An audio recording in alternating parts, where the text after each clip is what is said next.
Este es el documental en el cual presentamos la experiencia realizada en este año 2014 con respecto al proyecto de aplicación de biología. El título del proyecto era La incidencia del espectro de absorción visible sobre la función autotrófica de los pigmentos fotosintetizadores y la germinación de semillas de rábano rojo, Raphanus sativus, in vitro. Este documental se va a seccionar en varias partes. La descripción anatómica y taxonómica del rábano rojo, el marco teórico referente a los pigmentos, el marco teórico referente a la incidencia del espectro de luz, el marco teórico referente a los factores ambientales y de la germinación, los materiales, las técnicas y métodos, la explicación de nuestra hipótesis, la explicación de la cromatografía, los resultados, el análisis y la discusión, y finalmente comentaremos la literatura citada.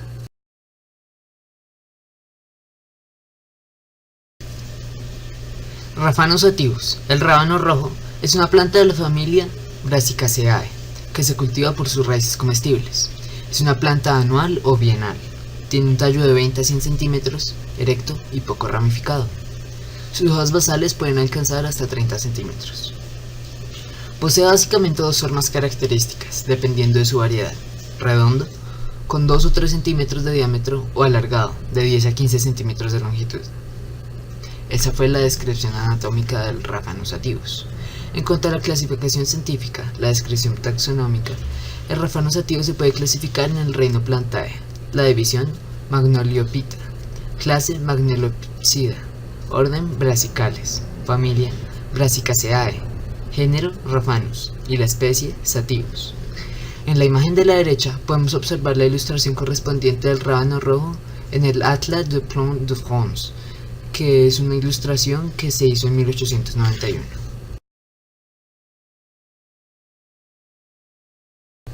Marco teórico referente a pigmentos. Los organelos con mayor actividad fotosintética, los cloroplastos, contienen clorofila, la cual absorbe la energía lumínica o radiante entre los 672 y los 683 nanómetros. Algunas pruebas experimentales han permitido comprobar que la fotosíntesis es una función de la longitud de onda incidente. Cuando los cloroplastos son excitados simultáneamente entre los 600 y los 680 nanómetros, se produce una considerable estimulación de la reacción química. En la experiencia realizada en el laboratorio, las semillas utilizadas fueron expuestas solamente a una determinada longitud de onda. Los plastidios son organelos característicos de los organismos autótrofos, como las plantas. Los plastidios se caracterizan por presentar pigmentos como la clorofila y los carotenoides, y por la capacidad de sintetizar y acumular sustancia de reserva como el almidón, carbohidrato, compuestos grasos, lípidos y proteínas. Los plastidios generalmente se localizan en las zonas foliares, son incoloros, y a medida que acumulan la clorofila, adquieren color verde, característico en ellos. La clorofila, las antófilas y los carotenos son pigmentos presentes en los cloroplastos de las hojas del Raphanus sativus. La clorofila es el principal pigmento fotosintético, ya que participa directamente en la transformación de los fotones de luz solar en energía química. Otros pigmentos carotenoides son los carotenos y las antófilas, ambos relacionados con la vitamina A. Los carotenos se caracterizan porque son pigmentos de color no verde, completamente hidrofóbicos. Poseen una cadena hidrocarbonada menor que la clorofila y tienen una coloración roja o amarilla, como podemos ver acá. Dentro de los carotenos, el licopeno es el más representativo y le da el color rojo al tomate. Otros pigmentos son las antófilas, que son de color azulado. Tanto los carotenos como las antófilas son inactivos en la fotosíntesis y se encuentran en los cromoplastos, plastidios coloreados. Los carotenos se hallan concentrados en hojas de coloración distinta a la verde, en frutos maduros y en los pétalos florales. En cuanto al marco teórico referente a la incidencia del espectro electromagnético, podemos observar acá que nosotros estamos estudiando la parte del espectro electromagnético de la luz visible. Podemos ver acá las diferentes radiaciones. En este sencillo experimento se resume mucho la incidencia del espectro de luz. Como podemos ver acá, es luz blanca, pasa a través de un prisma, se divide entre sus diferentes longitudes de onda y una solución de clorofila absorbe los extremos del espectro visible, es decir, los pigmentos, la longitud de onda roja y la longitud de onda azul, y deja pasar la longitud de onda amarilla y la verde, lo que significa que no absorbe estas longitudes de onda. Podemos observar en esta gráfica el espectro de absorción de los pigmentos fotosintéticos. En el eje Y podemos analizar el porcentaje de luz absorbida y en el eje X la longitud de onda en nanómetros. Acá podemos ver las diferentes longitudes de onda: la azul, la verde, la amarilla y la roja. Empecemos con el análisis. Empecemos por la clorofila A. En cuanto a la longitud de onda azul, tiene un porcentaje de absorción del 30 y el 40%. En la longitud de onda verde es un 0%, al igual que en la longitud de onda amarilla. De nuevo, en la longitud de onda roja hay un porcentaje de absorción de entre el 40 y el 50%, acá en la longitud de onda roja, acá. Pasemos ahora a la clorofila B. Podemos observar que en la longitud de onda azul el porcentaje es menor al 10%. En la clorofila seguimos en la clorofila B. En la longitud de onda verde el porcentaje es bastante alto, es más o menos del 80 al 85%. Vuelve a decaer en la longitud de onda amarilla, siendo menor al 5%, y igualmente en la longitud de onda roja es menor al 5%, como podemos ver acá. Pasemos ahora al análisis de los carotenoides. En la longitud de onda azul es del 20 al 25%, en la longitud de onda verde es entre un 50 y un 60%,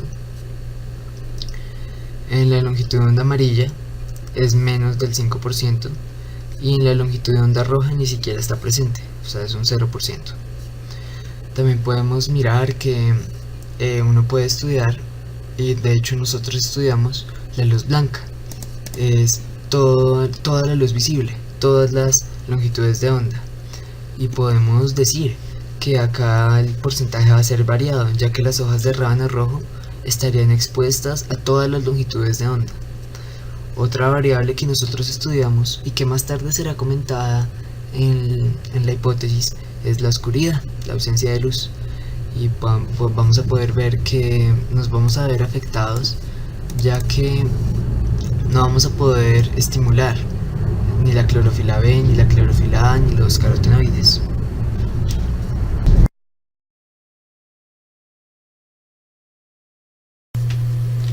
En el marco teórico de los factores ambientales y la germinación, podemos decir que para la germinación de las semillas se necesitan ciertas condiciones ambientales: humedad, oxígeno y temperatura favorable. Además, la luz favorece la germinación de semillas de muchas especies y retrasa o inhibe el proceso totalmente en otras. Sin embargo, el efecto de la luz o de la oscuridad es modificado por otros factores, especialmente la temperatura.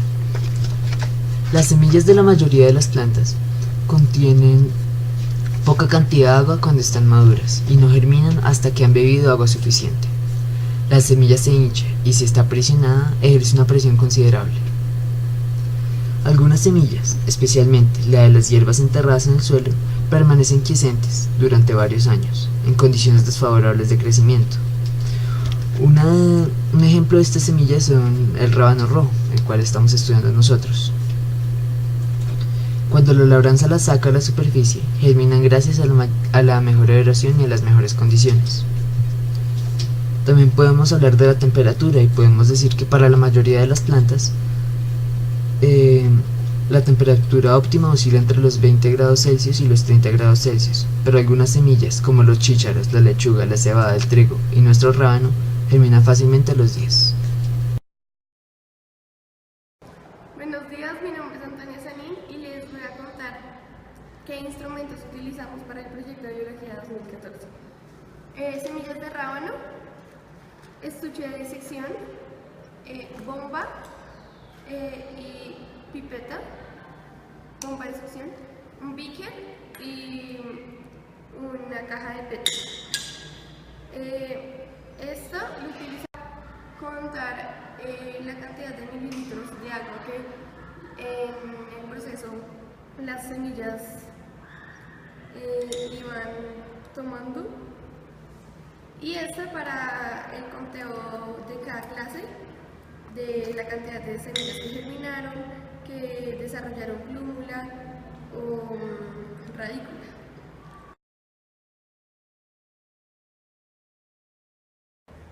Buenos días, este es el reporte de la experiencia del año 2014 en la clase de biología, donde estudiamos el proceso de germinación y la función autotrófica de las semillas de rábano rojo Raphanus sativus, cuando se exponen a diferentes longitudes de ondas, diferentes temperaturas y diferentes humedades.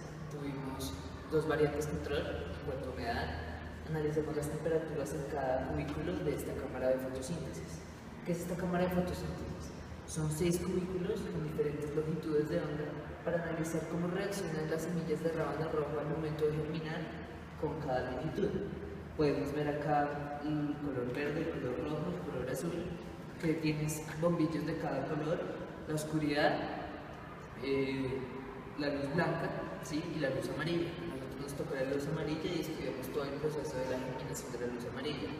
Veníamos constantemente a este laboratorio con el fin de analizar qué iba sucediendo con nuestras semillas y con el fin de suministrar agua a las nuestras. Analizamos datos, colectamos datos y después compartimos datos con los otros grupos para así poder llegar a conclusiones sobre cómo influyen las variables ya mencionadas.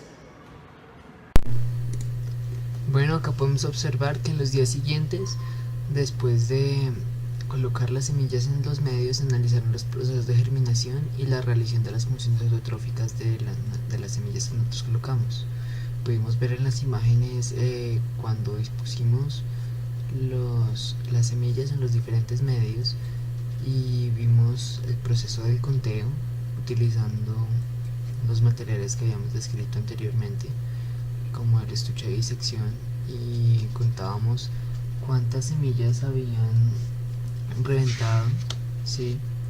Cuántas tenían radícula, plúmula y cuántas ya tenían hoja.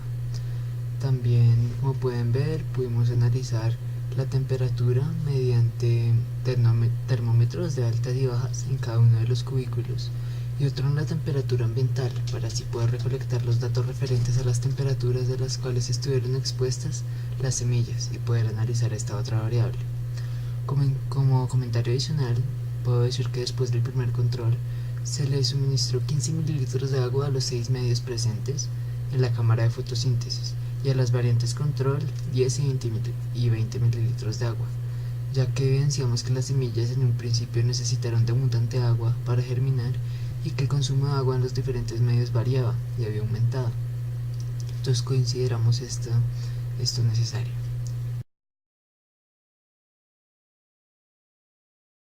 Buenos días, para continuar con nuestro proyecto y nuestra presentación, nuestras evidencias, vamos a analizar la hipótesis que habíamos planteado al inicio de nuestro experimento. Como ya hemos dicho, nuestro proyecto se basó en el análisis de la función autotrófica y la germinación de semillas de rábano rojo Raphanus sativus. Nuestra hipótesis fue basada en 3 variables: la primera, la temperatura; la segunda, la humedad; y la tercera, las diferentes radiaciones. Nosotros tuvimos la radiación de longitud de onda verde, de longitud de onda roja, de longitud de onda azul, de longitud de onda amarilla, la luz blanca y la luz negra. También tuvimos 2 variantes control que manejaban diferentes volúmenes de agua, que fue de 5 mililitros y 15 mililitros. Las que nos trabajamos acá fueron con 10 mililitros de principio y combinamos con 20 mililitros aplicados diariamente. También analizamos la temperatura en cada cubículo y pues pudimos determinar que había diferentes temperaturas variando la longitud de onda. Nuestra hipótesis fue que en los cubículos de luz azul y de luz roja se desarrollarían las semillas de rábano rojo y tendrían una función autotrófica mucho mejor, debido a que sus pigmentos van a absorber mejor la luz que es desproporcionada. La luz verde y la luz amarilla no trabajarán tan bien y no germinarán tan bien como las luz que ya había dicho.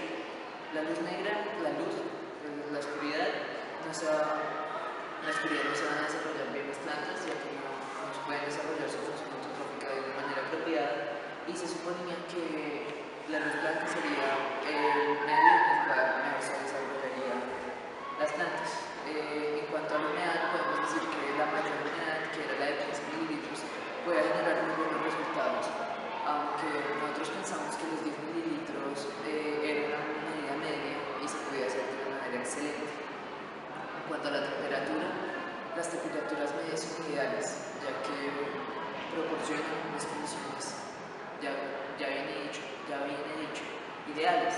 Entonces podemos decir que como la temperatura en el cubículo rojo es mayor que la temperatura en el cubículo azul será la que mejor se desarrollará de todas junto con el medio blanco, el medio de la radiación blanca.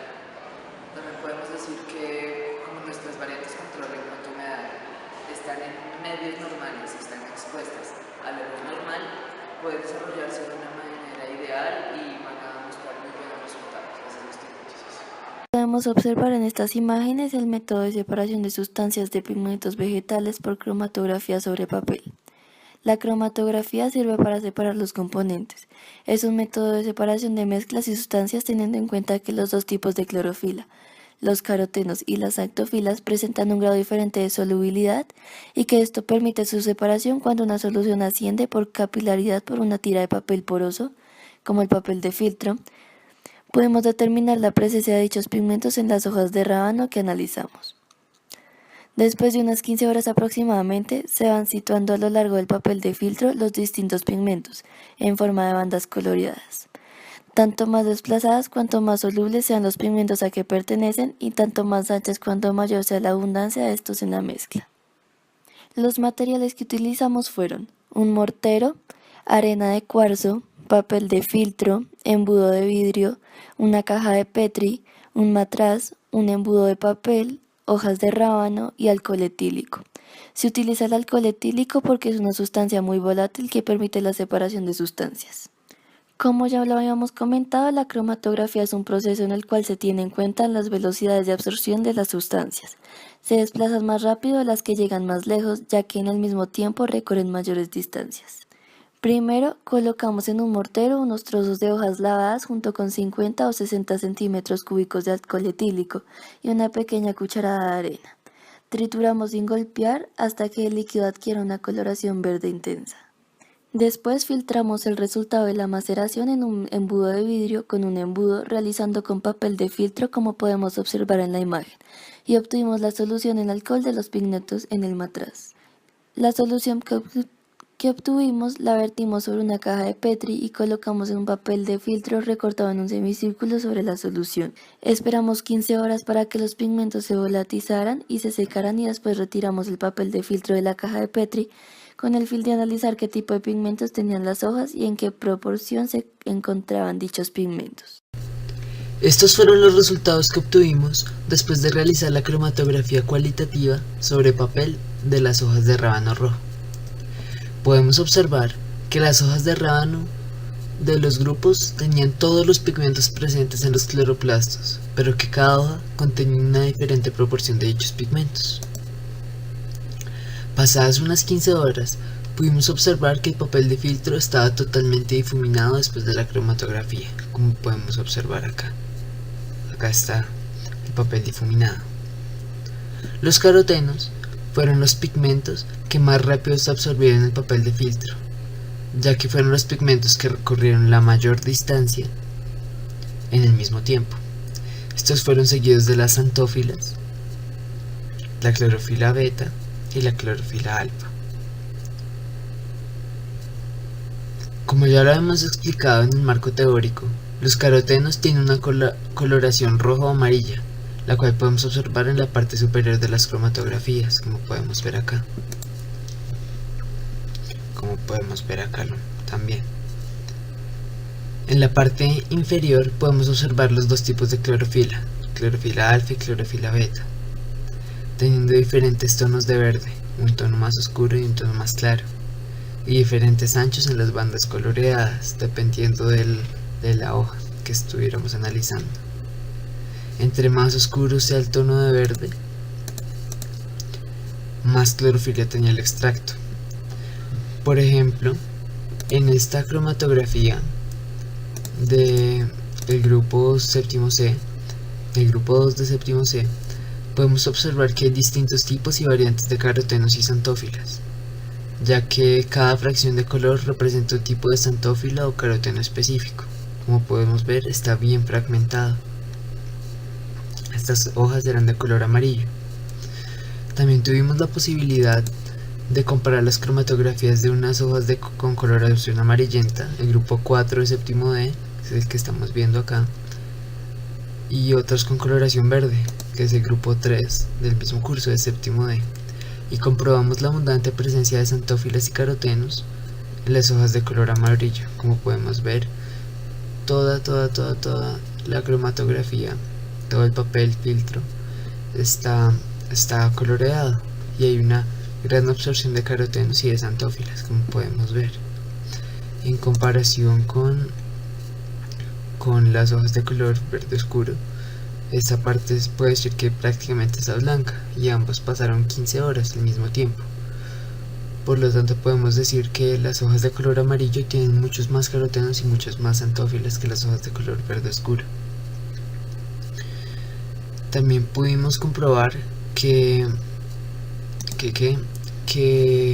la clorofila es diferente en las hojas de color amarillo y en las hojas de color verde, ya que en las hojas de color verde el tono del verde es mucho más intenso y las bandas de clorofila alfa y beta son más gruesas, y en comparación son mucho más gruesas en comparación, ya que acá vemos una banda con un verde muy claro y delgado, y acá vemos un verde mucho más oscuro y más amplio. Resultados, gráficas y tablas.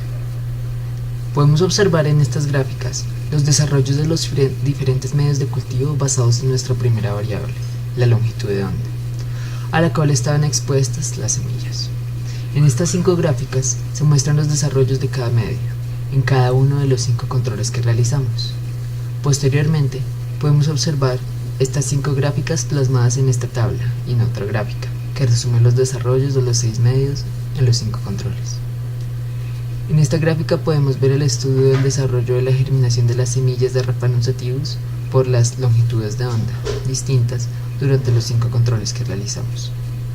La luz blanca, como era de esperarse, fue el medio que mejor se desarrolló, ya que contó con todo el espectro de luz visible, y esto le permitió realizar su función autotrófica y su germinación de la mejor manera.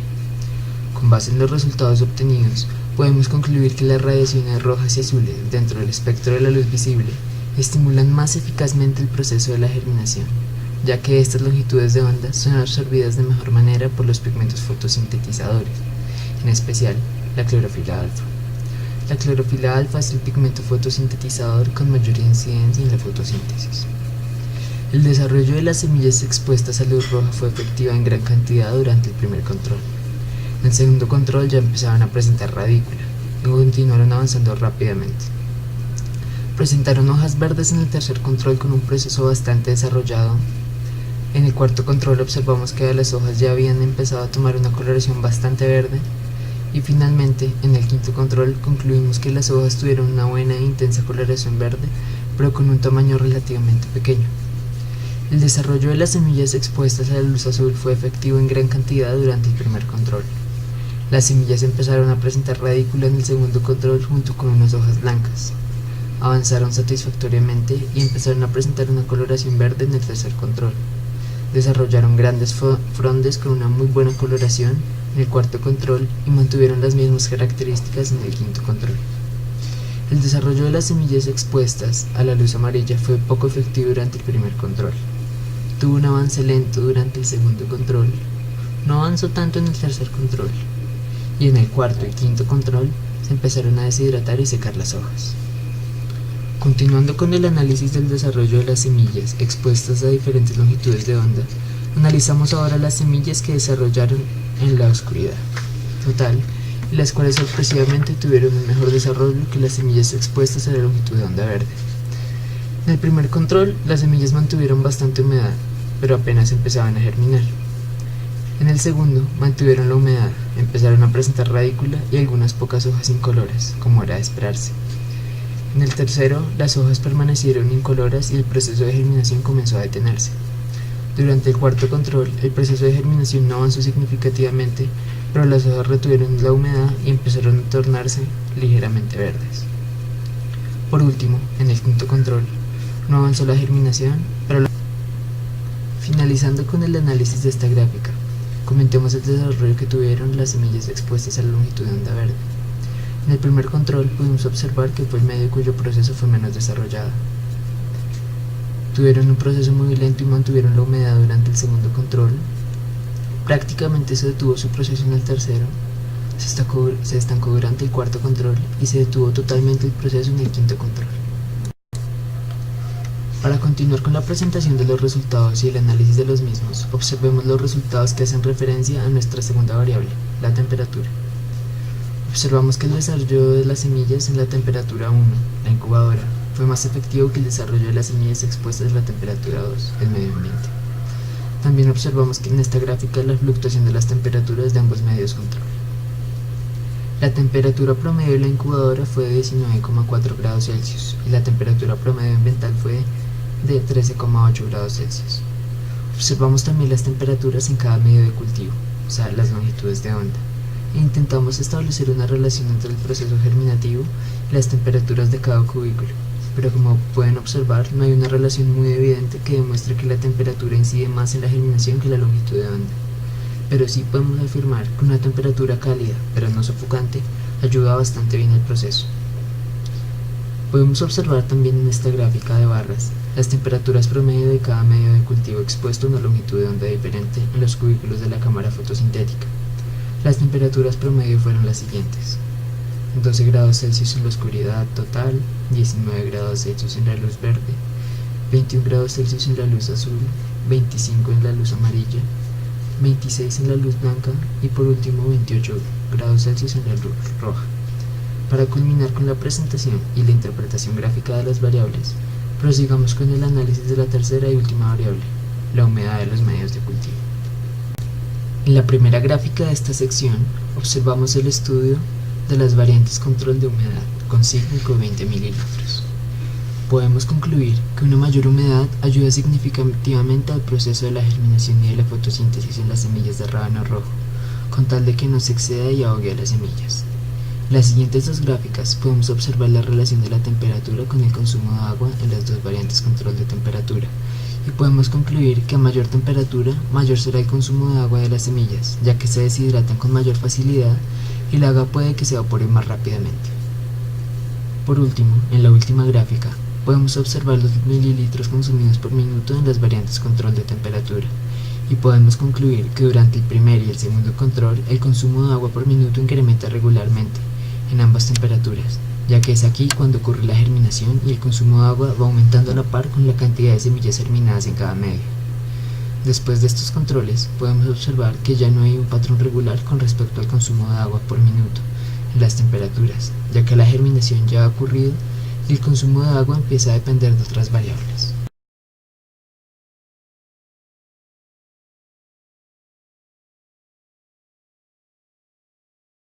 Acá podemos ver las cajas de Petri de todas las longitudes de onda que analizamos. Esta es la longitud de onda azul, esta es la longitud de onda amarilla, la nuestra, la del grupo 4, y esta es la de la longitud de onda negra. Podemos ver, como lo hemos sugerido en nuestra hipótesis, que la mejor germinación se iba a generar en las semillas que estaban expuestas a la radiación de color azul, ¿sí? De longitud de onda azul. Acá vemos la amarilla, que es un fin de semana donde no pudimos suministrarle agua. La luz amarilla genera cierta temperatura, que es más alta que en otras cajas de Petri. Eso generó que el consumo de agua sea mayor y se haya vaporizado el agua. Por eso no pudieron tomar agua y se murieron.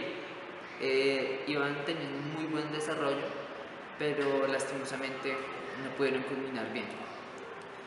Esto acá podemos observar que son los efectos de la luz negra. Las hojas que se están desarrollando tienden a tener pigmentos negros, tiende a tener pigmentos negros y esto pues se puede observar por las diferentes sustancias que se encuentran en las hojas. La clorofila A, la clorofila B, los carotenos, que eso es lo que influye en cuanto a la coloración de la hoja misma. Podemos ver que todavía tiene un poco de agua debido a que la temperatura en el cubículo negro no es la misma. Entonces no se evapora el agua y no consume tanto y por lo tanto no se seca y no se muere. ¿Qué tipos de radiaciones dentro del espectro de luz visible estimulan más eficazmente el proceso de fotosíntesis? Con base en los resultados obtenidos, podemos concluir que las radiaciones rojas y azules dentro del espectro de la luz visible estimulan más eficazmente el proceso de la fotosíntesis, ya que las hojas que obtuvimos de estos medios de cultivo tuvieron coloraciones muy verdes, con grandes frondes, a comparación de los medios amarillo, verde y de oscuridad total, en los cuales las hojas tuvieron coloraciones mucho menos intensas y las hojas se secaban y se deshidrataban con bastante facilidad. Teniendo en cuenta el espectro de absorción de los pigmentos fotosintetizadores, podemos deducir que el pigmento más importante en el proceso de la fotosíntesis es la clorofila alfa, ya que este fue el pigmento que tenía un alto porcentaje de absorción en las radiaciones rojas y azules y un bajo porcentaje en las demás. Los niveles de concentración de los carotenos y de las antófilas no tuvieron influencia alguna en el proceso autotrófico, ya que estos son pigmentos que no tienen actividad alguna en la fotosíntesis. La luz blanca, como era de esperarse, fue el medio que mejor se desarrolló, ya que contó con todo el espectro de luz visible, y esto le permitió realizar su función autotrófica de la mejor manera. De las variables experimentales estudiadas, ¿cuál es la que mayor tuvo incidencia sobre el proceso de germinación y por qué? Aunque no hay variable totalmente determinante en la germinación, se puede decir que una buena hidratación y una constante humedad en el medio de cultivo influyó de gran manera en el proceso de germinación, ya que al estudiar las variantes control en cuanto a humedad, corroboramos que entre mayor sea la humedad en el medio, mayor será el porcentaje de semillas germinadas en ese medio. También podemos decir que la temperatura es otro factor bastante relevante, ya que si las temperaturas son muy elevadas, el agua se vaporizaría y no permitiría una buena hidratación de las semillas, pero si la temperatura es muy baja, no favorecería el proceso de germinación. Analizando nuestras variantes control de temperatura, pudimos concluir que una temperatura cálida, pero no sofocante, es la temperatura ideal para la germinación de semillas de rábano. De las variables experimentales estudiadas, ¿cuál es la que mayor incidencia tuvo sobre el proceso de fotosíntesis y por qué? Sin duda alguna, podemos inferir que la variable que tiene mayor incidencia en el proceso de fotosíntesis y en la función autotrófica del rábano rojo es el tipo de luz a la cual están expuestas las semillas. Esto, ya que con base en la radiación, los pigmentos fotosintéticos son estimulados y estos generan una mayor o una menor efectividad en el proceso de fotosíntesis. ¿Qué importancia tiene la ejecución de un proceso metodológico en la aplicación experimental de proyectos como este?